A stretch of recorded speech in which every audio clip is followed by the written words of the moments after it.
Welcome back, guys. Today we're going to be taking a look at the Mantis Blackbeard. It is essentially a dry fire training tool from Mantis. It replaces the bolt carrier group and charging handle, places your magazine. The magazine acts as a battery for your dry fire tool. So, how does it work? Here we'll take a bone stock AR-15 from Baltimore State Armory, no sights, nothing's been added to it. We'll just pop out that rear takedown pin, remove our bolt carrier group and charging handle. And as you can see here, since we do not actually have a bolt in here, it should be pretty universal in calibers, 5.56, 9mm, 300 blackout, etc. We'll just simply drop the upper receiver on the lower. The hammer has to be in the cock position, otherwise it will not work. Shut that pin. We'll just grab our magazine, insert it as so. And now, we'll test it out. So when it's on safe, nothing happens. Put it on fire. Trigger resets. That's essentially what this thing does. It resets your trigger for you, so you don't have to be working that charging handle every time you want to dry fire your gun. If you look at the back wall here, you also get a laser each time you press it. So it's a pretty nifty dry fire tool. And yeah, I like the idea. Okay, but what actually happened? I bought this tool a little bit ago, and this is the first one I bought. I buy it, charge this thing up for 18 hours, throw it in the gun, it doesn't work. There's a little lever here on the side. We can adjust from constant on to momentary for that laser, mess it a little bit, threw it back in there. I got exactly 10 trigger presses out of it until the motor in this bolt carrier group just started cycling over and over again without requiring the trigger. So the motor went bad on it. It just would not stop running to the point where it caught fire and started smoking. Literally started smoking. I'll throw a video in here where you can see that surprise where I'm holding it and it starts smoking. So I just threw the Mantis Blackbeard in this AR, and apparently it went full auto. Not the AR, don't kill my dog, ATF. But the Mantis system is now just cycling non-stop. Oh yeah, you can see that thing moving. Also, there's no laser coming out like they said there would. But this thing fucking sucks. It's smoking. Oh shit. So, I contacted Mantis, went back and forth with their customer service for about a month. They asked a bunch of questions. I literally just sent them a video showing it sucks and that it was having issues. They're like, sorry, we'll send you a new one. We need a copy of receipt. I never got one when I purchased it. My local gun shop's like, tough luck. We don't have one. We're not going to give it to you. It's your responsibility. We won't exchange it. Ask Mantis. So, went back and forth for a month. Mantis finally agreed that if I send over a copy of my bank statement showing the purchase on there from that gun shop, they'll count that as a receipt. So that's what happened. A month later,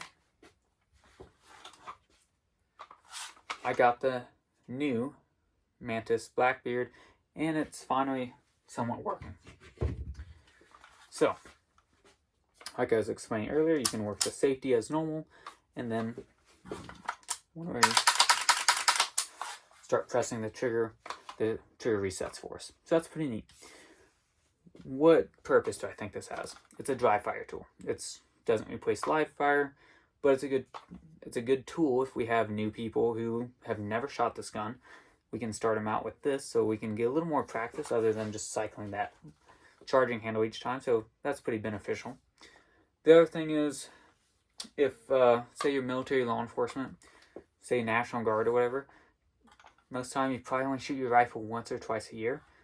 And if you're getting issued an M4 AR-15, this is a pretty cool tool that you can throw in your issued gun when you can't take it normally out to the range and shoot your own ammo, or your agency doesn't provide that ammo. You can buy this out of pocket and still throw it in your issued gun. So that's pretty neat.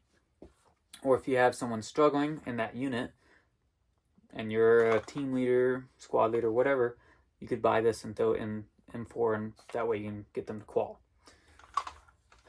So I think that's a pretty neat application of this. How's it going to hold long term? Not sure. Already had one die the day I bought it, and this one's probably had 500 to 1,000 trigger presses on it so far. We'll find out. Now the battery, it says you can get about 10,000 trigger presses. I found that's not the case. When I hit this button, it pops up with 2 bars out of 5, and again, that's pretty short of 10,000 because I've probably only used this, like I said, 500 to 1,000 times.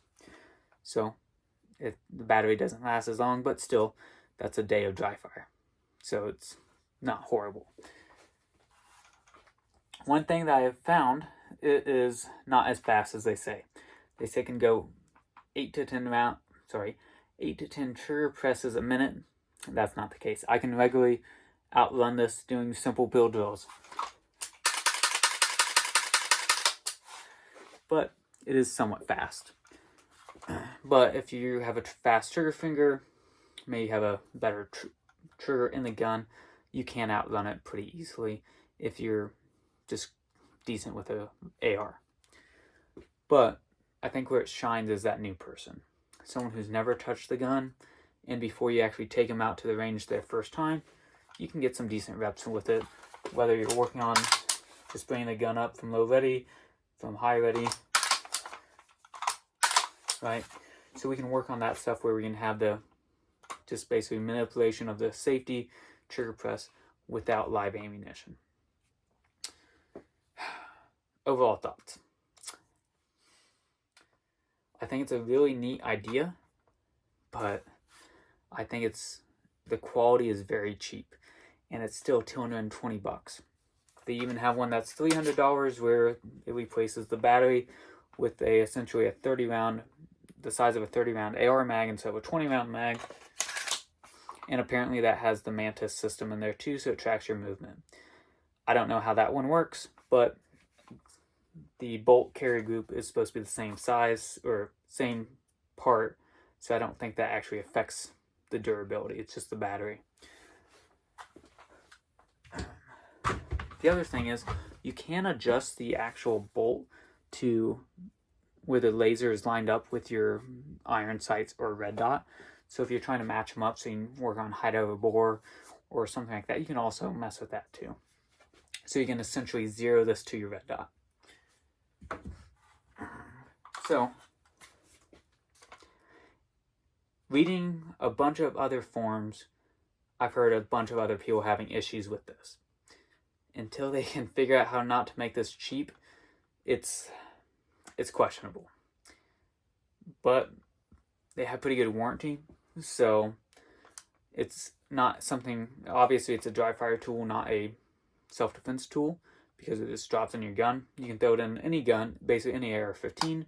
Doesn't matter trigger. I've tried it with the Geisley. I've tried it with a bunch of other ARs. It appears to work decently well when it doesn't catch fire. So there's that. And if it does mess up, you can contact them and they'll send you a new one. So I'm not going to tell you to buy it. Do your own research, but my opinion is I kind of regret buying it because it's so far not that great. But I'll take it, work with some new people on it. Maybe we can get some use out of it, get them some benefit with it when they can't afford ammo or don't have the time to go shoot. So we'll see about long term. If I have any other updates or if it breaks, I'll let you guys know. Thanks for watching.